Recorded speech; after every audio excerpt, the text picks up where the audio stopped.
Euskal Herritarrok ez dugu ezer ospatzeko abenduaren 6an, gaur abenduaren 6a da, ordezkatzen ez gaituen eta nazio gisa dagozkigun eskubideak ukatzen dizkigun estatuko konstituzioaren aurrean, Espainiako konstituzioaren aurrean, Euskal Herriaren burujabetza osoaren alde lanean jarraitzeko konpromisoa berretsi nahi dugu.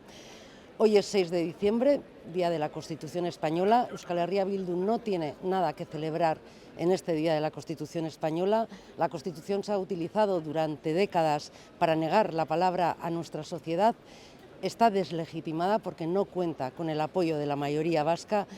Y en estos tiempos en los que la Constitución se utiliza como candado y dique de contención para las reivindicaciones y las aspiraciones nacionales de nuestro pueblo, cabe señalar, y es importante señalar, que esta Constitución no fue respaldada por el pueblo vasco y que además se cimentaba en la impunidad para el franquismo.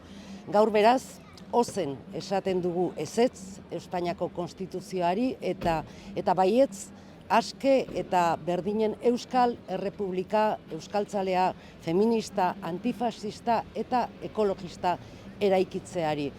Mugarik eta oztoporik gabe, itxaropenez eta konfiantzaz. Y no podemos pasar por alto que hoy los abanderados de esa Constitución son quienes quieren perpetuar la misma, quieren perpetuar el régimen del 78, aquel régimen que dejó todo atado y bien atado, y las recientes declaraciones de Aznar negándose a condenar el franquismo y también las declaraciones de Javier de Andrés banalizando el bombardeo de Guernica demuestran claramente que no ha habido ruptura democrática con el franquismo, y las consecuencias de todo ello, de que no haya habido esa ruptura democrática, las estamos sufriendo hoy, aquí y ahora.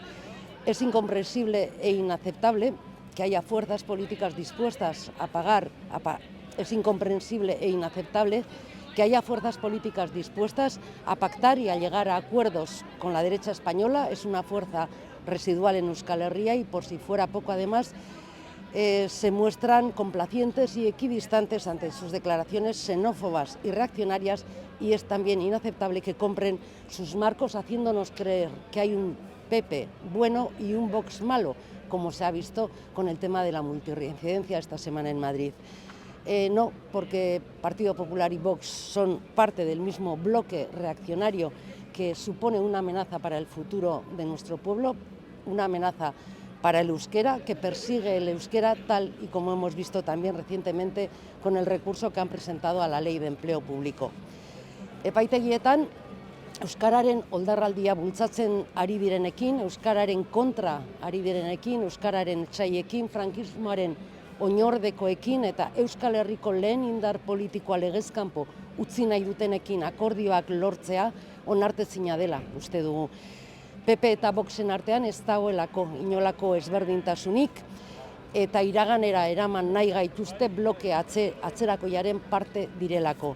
Eta hildo horretan Euskal Herria Bilduk oso argi dauka Espainiako konstituzioak ez diola erantzuten Euskal Herriko, Euskal Herritarren nahiei eta beharrei, eta oztopo ukaezina dela gure herriak arlo nazionalean eta sozialean aurrera egin dezan.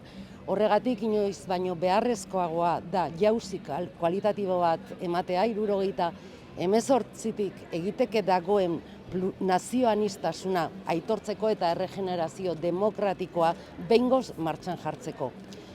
Avanzar hacia el reconocimiento de la plurinacionalidad y la regeneración democrática de todos los estamentos del Estado implica necesariamente valentía y convicción, implica no coquetear con PP y Vox, ni por acción ni por omisión, ni en Madrid ni en Euskal Herria.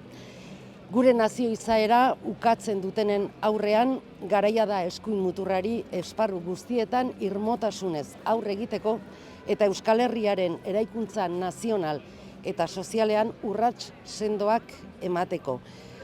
Gurea gaur inoiz baino gehiago Euskal Errepublika delako.